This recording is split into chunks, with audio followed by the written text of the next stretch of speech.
जैसे ही मैंने कॉस्ट्यूम पहना मैं कैरेक्टर बन गया। जैसे ही मैंने अपना कपड़े उतारे मेरा वो कैरेक्टर गया हाथ से। और फिर जैसे ही मैं कॉस्ट्यूम बनता हूँ मैं फिर से वो कैरेक्टर बन जाता हूँ। यही चरित्र मैं ऐसे चरित्र में ढूंढ रहा था करते हुए कि जिसमें इतने सारे आयाम हो, इतने सारे रंग हो, जो उसमें बिखेरने का मौका मिले मुझे, जो इसमें मिला। तुम्हारे साथ ये हुआ था, उस दिन वो हुआ था, तो ये याद जो है, ये जो इमोशनल कंटिन्यूटी है डायरेक्टर पे पूरा डिपेंड करता है। देखिए क्या होता है कि अभिनय में दो तरह के आयाम होते हैं। एक तो होता है वो कुछ मेथोडिकल एक्टिंग होती है और एक होता है थोड़ा नेचुरलिस्टिक होती है। जब तो दो स्कूल होते हैं एक्टिंग के। तो मैं उस स्कूल से हूँ जो मैं घर लेके नहीं जाता हूँ, जो वहाँ होता है मैं वो वहीं करके वहीं सारे कपड़े, जैसे ही मैंने कॉस्ट्यूम पहना मैं कैरेक्टर बन गया। जैसे ही मैंने अपना कपड़े उतारे मेरा वो कैरेक्टर गया हाथ से।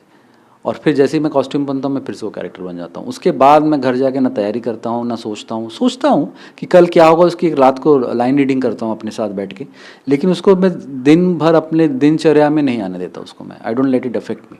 देखिए इस तरह के रोल्स के प्रेप के लिए सबसे ज़रूरी निर्देशन का मार्गदर्शन रहता है। तो जो लेखक भी हैं और मेरे जो सह कलाकार हैं, हमारे को एक्टर जो हैं बॉबी देओल सर, तो बॉबी सर के साथ काम करते हुए ये जो उन्होंने मुझ पे विश्वास किया और जो उन्होंने प्यार दिया, ये जो है, और प्रकाश जी भी यही चाहते थे कि मैं और बॉबी सर, हमारे बीच में एक घनिष्ठता बढ़े, एक अच्छे दोस्त जो हम ऑफ स्क्रीन अगर बनेंगे तो उतना ही दिखेगा। तो मेरे लिए भी बहुत मुश्किल था कि जिस कैरेक्टर के साथ मैं इतना लॉयल हूँ उसको बिट्रे करना, उसको दगा देना।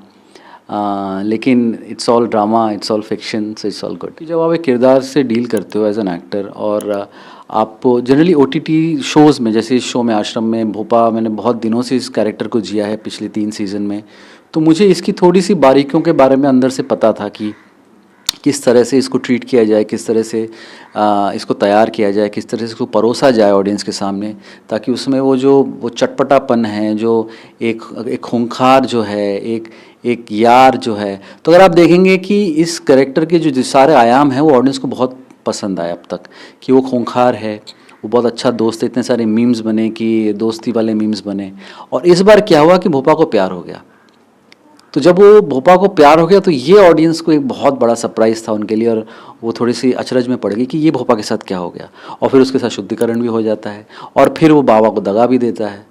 तो ये सारी चीज़ें जो हैं ये करते हुए मुझे बड़ा मज़ा आया, क्योंकि यही चरित्र मैं ऐसे चरित्र में ढूंढ रहा था करते हुए कि जिसमें इतने सारे आयाम हो, इतने सारे रंग हो, जो उसमें बिखेरने का मौका मिले मुझे, जो इसमें मिला। तो या मतलब यही बेसिकली सारी तैयारी की मैंने अभिनेता के रूप। एक्चुअली फिल्मों में क्या होता है कि जब आप एक कोई भी शो या कोई फिल्म की शूटिंग होती है तो आगे पीछे होती है शूट। कोई भी चीज़ मतलब मोस्टली लीनियर जो बोलते हैं, लीनियर क्या होता है कि जो एक कहानी की जो धारा है, अगर आप A to B to C to D जाएंगे तो एक लाइन में शूट नहीं होता है। अगर आप कई बार होता है कि आप शूटिंग शुरू करते हैं C से, फिर आप A पे आ जाते हैं, फिर आप फिर से C पे आ जाते हैं, फिर B होता है, या पहले दिन ही D हो जाता है। तो जैसे अब मैं आपको बताऊं कि जब मैंने ये शो शुरू किया था तो सबसे पहले ही मैंने B नोट से शुरू किया था। जो फर्स्ट सीज़न का आखिरी सीन था या सीज़न 2 का पहला सीन था, वो मैंने पहले दिन शूट किया था, राइट। तो इस तरह में क्या होता है कि एक्टर का जो प्रिपरेशन होता है वो करना थोड़ा मुश्किल हो जाता है, क्योंकि इमोशनल कंटिन्यूटी याद रखना एक सबसे बड़ा चैलेंज होता है एक्टर के लिए, और उसके लिए निर्देशक जो होता है वो आपके काम आता है। तो ये करते हुए मेरे साथ भी वही था कि बहुत सारी मुश्किलात ये करने में ये आया कि वो जो भोपा बन रहा है वो बहुत पहले शूट हो गया, फिर जब हम लोग दोस्त बने वो बाद में शूट हुआ। लेकिन ये निर्देशक का कमाल रहता है जब वो आपको हर रोज़ आके आपको स्टिक पकड़ा देते हैं कि ये देखो आज तुम्हारे साथ ये हुआ था, उस दिन वो हुआ था। तो ये याद जो है, ये जो इमोशनल कंटिन्यूटी है डायरेक्टर पे पूरा डिपेंड करता है। इतनी तैयारी, कई बार ऐसे होता है कि जब आप बहुत अच्छी तैयारी करते हैं ना, वो तैयारी दिखती नहीं है। सबसे बड़े मज़ेदार होता है कि जब आप कुछ कर जाएं लेकिन आपको लगे आपने कुछ किया ही नहीं।